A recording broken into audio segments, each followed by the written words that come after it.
அடிக்கிற வெயிலுக்கு இந்த மாதிரி ஒரு டெசர்ட் வந்து வீட்டில் செஞ்சு வைங்களேன், அந்த பவுல் எப்படி காலி ஆச்சுன்னே தெரியாது. அடுத்தடுத்து எல்லாரும் வந்து எடுத்துருவாங்க. ஃபர்ஸ்ட் ஒரு மிக்சி ஜாரில் ஒரு 3 நொங்கு வந்து எடுத்துருக்குறேங்க. நொங்கு சரியான குளிர்ச்சி. அடுத்து 1 கப் அளவுக்கு மாம்பழம் நல்லா தோல் எல்லாம் எடுத்துகிட்டு வந்து சேர்த்துக்கோங்க. அடுத்து 1 கப் ஆற வச்ச மில்க் நான் வந்து நல்லா சில்லுன்னு வந்து சேர்த்துருக்குறேன்.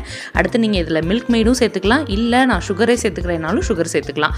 இந்த மில்க் மெய்டு சேர்த்தா நல்லா க்ரீமியாக இருக்கும். அடுத்தது இந்த ஜவ்வரிசியை வந்து வேக வச்சுருக்கிறேன். நல்ல பொடி ஜவ்வரிசி, நைலான் ஜவ்வரிசி இருக்கு பார்த்தீங்களா, அது சேர்த்துக்கோங்க. இது கூடவே 1/2 கப் பாதாம் பிசின் சேர்த்துக்கோங்க. ரொம்ப ரொம்ப நல்லாயிருக்கும். லாஸ்ட்டாக நான் வந்து கொஞ்சோண்டு மாம்பழம் சேர்த்துருக்குறேன். ஏன்னா நம்ம வந்து அங்கங்கே சாப்பிட்றப்ப கடிப்படுறப்போ ரொம்ப டேஸ்ட்டாக இருக்கும். இப்போ எல்லாத்தையும் மிக்ஸ் பண்ணிவிட்டு ஒரு 1 மணி நேரம் இல்லாட்டி 2 மணி நேரம் நல்லா ஃப்ரிட்ஜில் வச்சுட்டு குழுன்னு சர்வ் பண்ணுங்களேன். டெசர்ட் சும்மா டக்குன்னு காலி ஆகிட்டு இன்னும் வேணும்னு கேட்டுக்கிட்டே தான் இருப்பாங்க. இது போல் நிறைய ரெசிபிஸ் பார்க்குறதுக்கு நம்ம சேனலை மறக்காமல் சப்ஸ்கிரைப் பண்ணிடுங்க.